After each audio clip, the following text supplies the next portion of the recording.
내 몸을 지키는 건강한 습관, TV홈 닥터 더 나은 클리닉. 오늘은요, 우리 생활 속에 가까이 불편함을 주는 바로 이것! 변비에 대해 알아볼 건데요. 저도 지금 변비 때문에 정말 고생이 많습니다. 오늘 우리 김현식 선생님 모셔보고 이 변비에 대해서 이야기 나눠보도록 하겠습니다. 김현식 선생님, 나와주세요!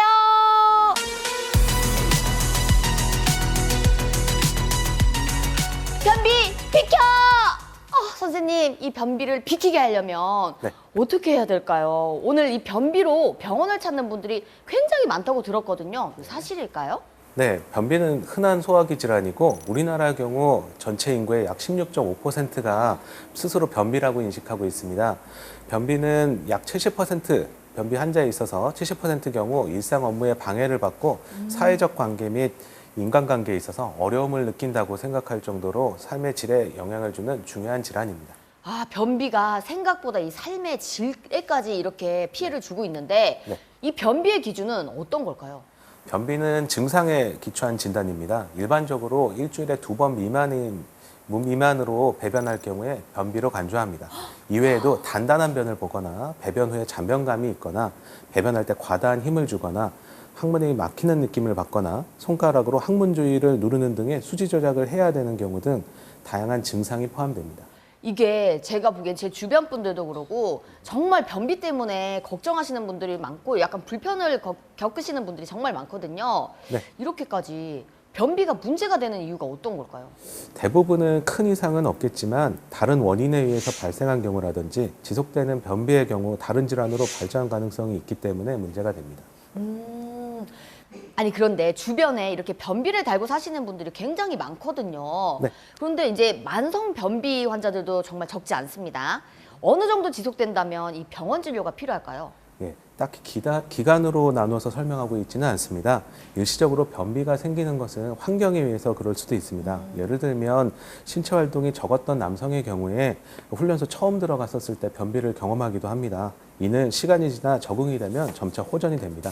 다만 지속적으로 변비가 있으면서 위험 사인인 혈변이나 빈혈, 체중 감소 등이 있으면 반드시 진료를 보고 대장 내시경 등의 검사를 하는 것이 좋습니다.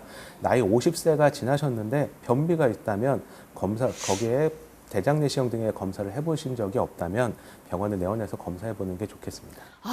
이게 저도 변비가 걸릴 때가 약간 화장실 가는 타이밍을 놓쳐서 이제 뭐 늦잠 자가지고 화장실이 급한데 그 시간을 놓쳐서 이렇게 이게 반복되다 보면 변비로 이게 좀 많이 발전을 하더라고요.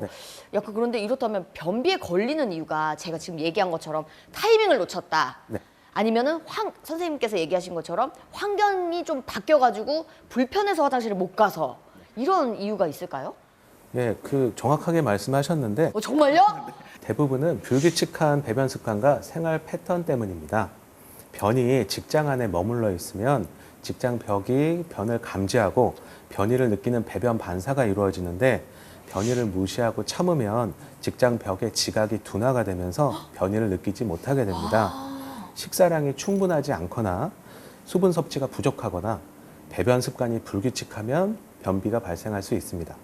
나이나 운동 부족, 환경이 변비의 원인이 되기도 합니다. 이외에도 대장암이나 갑상선 기능 저하증, 당뇨병, 파킨슨 등과 같은 질병에 의해서 생길 수도 있고 마약성 진통제, 칼슘 차단제, 항우울제, 항히스타민제, 진경제, 철분 제제에 의해서 등과 같은 약물에 의해서도 변비가 올 수가 있습니다. 저희가 원래 음식이나 식습관으로 이 변비가 걸린다고만 생각을 했는데 그거 이외에도 저희가 복용하는 약 성분으로 인해서 변비가 걸릴 수도 있는 거네요. 이건 정말 신박한 정보입니다. 대표적인 게 암으로 투병하신 분들은 마약성 진통제를 많이 사용할 수밖에 없는데 이제 그런 부분 때문에 이제 변비가 심해지기도 하시고요. 그 다음에 저희가 감기약 이제 콧물약이 이제 항히스타민제인데 그런 부분에 의해서도 잘 걸릴 수가 있습니다. 그리고 저는 많이 인정하고 싶진 않지만 철분 제제에 의해서도 많이 걸려서 철분 제제 같은 경우는 딱히 원인이 명확하게 발견되지는 않았습니다만 그 철분 제제를 드시고 변비로 고생하시는 분들이 꽤 있습니다. 정말 너무 놀라운 게 감기약에서도 약간 그런 성분이 살짝 들어있어. 원래 아플 때 아파서 지금 내가 화장실 잘 못 가나 이런 생각을 한 적은 있는데 그 약의 성분에 조금 약간 미치는 것도 좀 없잖아 있었던 거네요. 네. 그렇다면 이 변비를 방치하게 된다면 혹시 더 큰 병으로도 발전할 수 있는 가능성이 있을까요? 네, 오래되면 항문의 치질, 치열과 같은 항문 질환과 대장의 개실증 등이 유발할 수가 있습니다.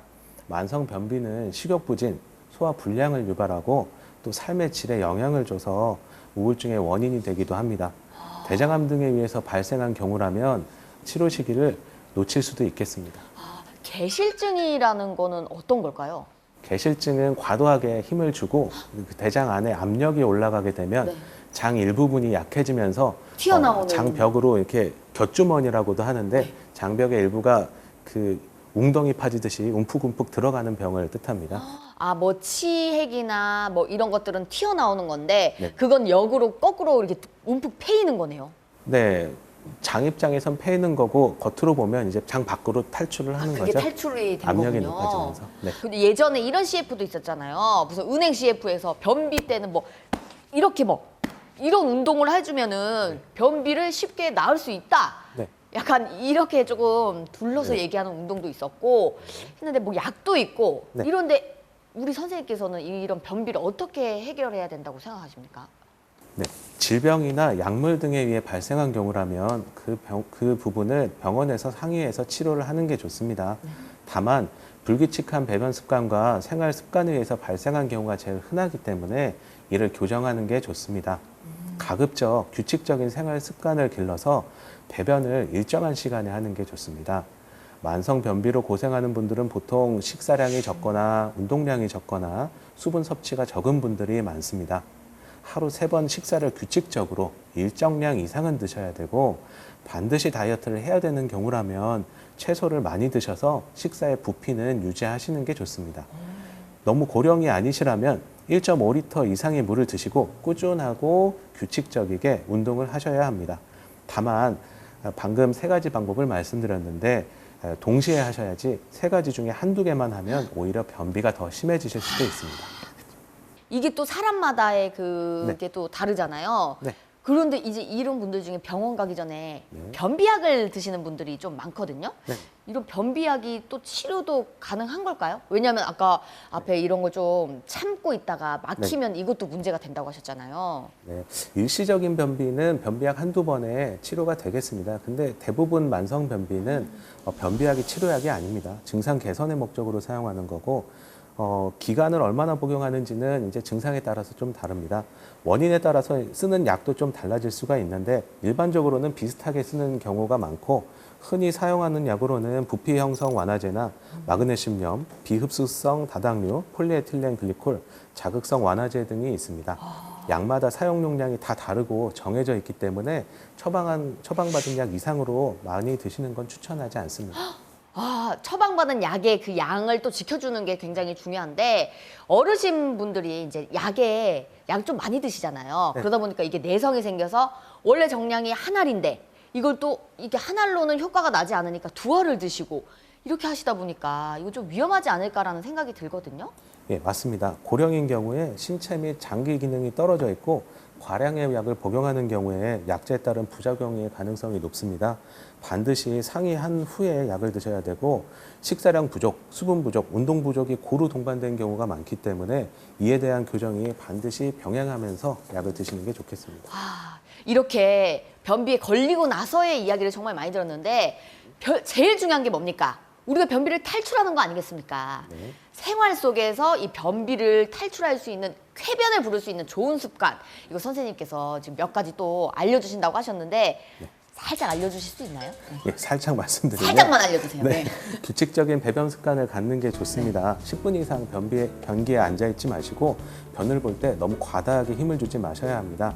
규칙적인 식사와 식사량이 유지가 되어야 되고 섬유소가 많은 채소류와 잡곡밥을 먹고 충분히 수분을 섭취하셔야 됩니다. 맵고 자극적인 음식, 과다한 술을 피해야 됩니다. 규칙적인 운동을 해서 신진대사 및 장운동을 촉진시키는 게 좋겠습니다. 뭐 좋은 물 마시고 이런 것도 중요하지만 뭔가 약간 그 운동으로도 할 수 있는 게 있을까요? 뭐 이렇게 유산소 운동을 한다든지 아까 제가 말씀드렸던 이렇게 서가지고 배를 쳐서 내린다. 네. 약간 이런 운동처럼 혹시 선생님께서 권해주시는 약간 스트레칭이나 운동법 같은 게 있을까요? 운동법을 따로 권해드리지는 않는데 네. 예를 들면 이제 입에서 항문까지 하나의 긴 관이기 때문에 저희가 이제 그 뭔가 병이나 어디에 들어있는 음식이 안 나오면은 막 툭툭 치지 않습니까? 그쵸. 근데 장을 치기가 뭘 일단 이렇게 쳐서 뭐 조금 효과 보실 수도 있지만 네. 흔들어 주는 게 좋기 때문에 활동적인 유산소나 뭐 걷는 거나 뭐 그런 부분을 더 추천을 드리는 편입니다. 약간 요런 운동이 그것도 좋고요. 요런 네. 운동이 장에 조금 약간 자극이 오는 것 같은데 선생님 같이 해주시겠습니까? 네, 이렇게. 선생님 감사합니다. 네. 이렇게 그래도 운동하면서 집에 또 저희 그런 운동 기구가 있거든요. 발을 올려놓고 이렇게 네네. 움직일 수 있는 거여서 네네. 층간 소음도 없고 네네. 약간 집에서 이렇게 운동할 수 있는 그런 기구가 있는데 그런 것도 약간 도움이 되긴 하겠네요. 네, 몸을 어쨌든 흔들어 줄 수 있다면 네. 네, 도움이 다 될 수 있을 걸로 보입니다. 선생님 감사합니다. 모두 우리의 이 방송을 보시고 변비에서 탈출하시길 바라겠습니다. 어린 아이들부터 어르신까지 일상 속에서 쉽게 접하고 있는 질환, 변비. 가장 좋은 예방은요, 생활 습관에 있었습니다. 그렇죠, 선생님? 예, 변비의 이유가 다른 2차적인 병에 있을 수도 있으나 훨씬 많은 경우에 현재 식이습관과 생활습관에 기인한 경우가 많습니다. 20년이나 30년, 특이한 질환 없이 만성 변비로 고생하는 분들이 많은데 조금의 변화, 몇 번의 약 먹는다고 고쳐진다고 절대 생각하지 마시고 전반적인 생활 습관이랑 식이 습관을 다시 되돌아보고 크게 교정을 해보는 게 좋겠습니다. 네. TV 홈닥터 더 나은 클리닉, 오늘은 여기서 인사드리도록 하겠습니다. 선생님, 우리 시청자분들 이제 좀 운동할 수 있도록 저희가 아주 흥 내면서 한번 끝내볼까요? 자, 여러분, 오늘도 건강하세요. 안녕히 계세요. 상하이 상하이 상하이.